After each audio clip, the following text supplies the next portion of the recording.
Greg Dempsey, he's been trying to motivate his team by telling them it's not going to be a cakewalk getting through Division III as they take on the Mansfield Tigers tonight. It's going to be a cakewalk. First quarter, 3rd and 8. Tigers, Duke Reese tucks it and watch him run. Picking his way through the defense from 45 yards out. And after a Central Catholic fumble, a Tiger field goal, it's 10-0 Fighting Irish trailing. But they would take advantage of a takeaway. Then Tyler Morgan from 4 yards out. Point after being no good, so it's 10-6 Mansfield leading.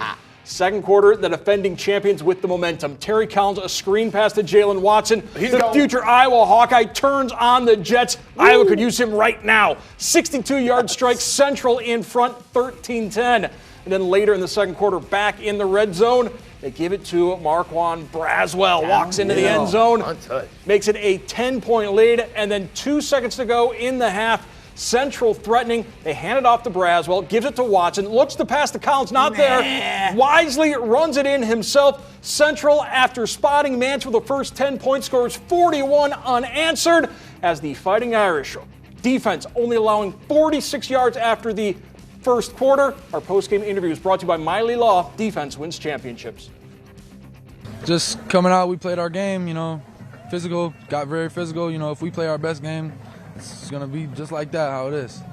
We need to get better because we seem to bring out the best in everybody, and that's the way it should be this time of year. These kids, everybody wants to knock off the team that's ranked number one, and facing that every week is easier said than done. And I'm very proud for the mental toughness our kids have shown facing that type of effort off our opponents every week. Mason Lowry and John Gibson on the call, and they join us now.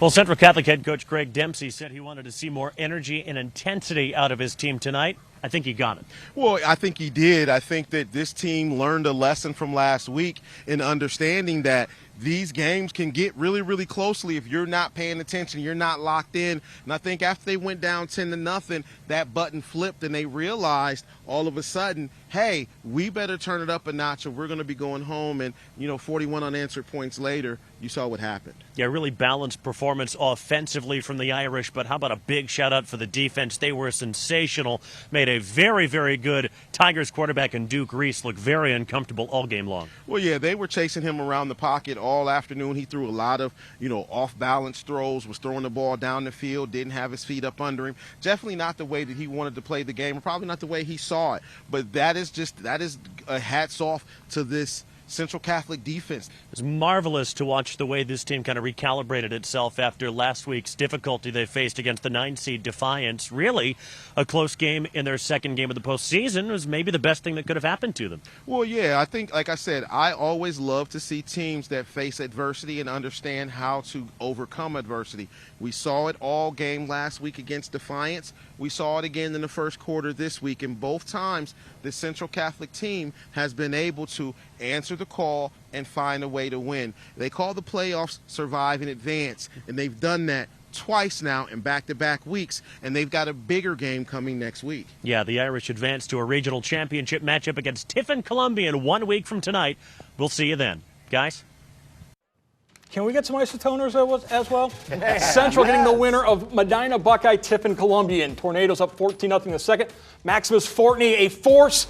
TFL. Offensively, Columbian 5 drives in the first half, 2 of them ending in turnovers, but the other 3 went for touchdowns as Tiffin Columbian, they get the win over Medina Buckeye, 35-0. So it will be Central Catholic, Tiffin Columbian. We'll find out Sunday where that game will be. Maybe Clyde, maybe Findlay. We'll find out. But Mike Rob, the defense for Central Catholic, they gave it 10 points early, but the defense was hitting all night long. Yeah, and they're really good again. You got to give a lot of credit to Coach Ryan Brown for just schematically having his team in position all the time. I mean, they're always gap sound. There's a few times where they may be pursuing a little bit much, where you see Reese was able to get out the pocket, and that's the only thing that I think can hurt Central Catholic is a quarterback getting loose. But on the back half, they're secondary, best in the state. I believe they can cover anybody, and they're going to have Tiffin's going to have a hard time being able to throw the ball against these guys, so they're going to have to run the ball a little bit. But Mike, you saw a 35-0 victory for Tiffin. They were dominant on both sides of the ball tonight as well.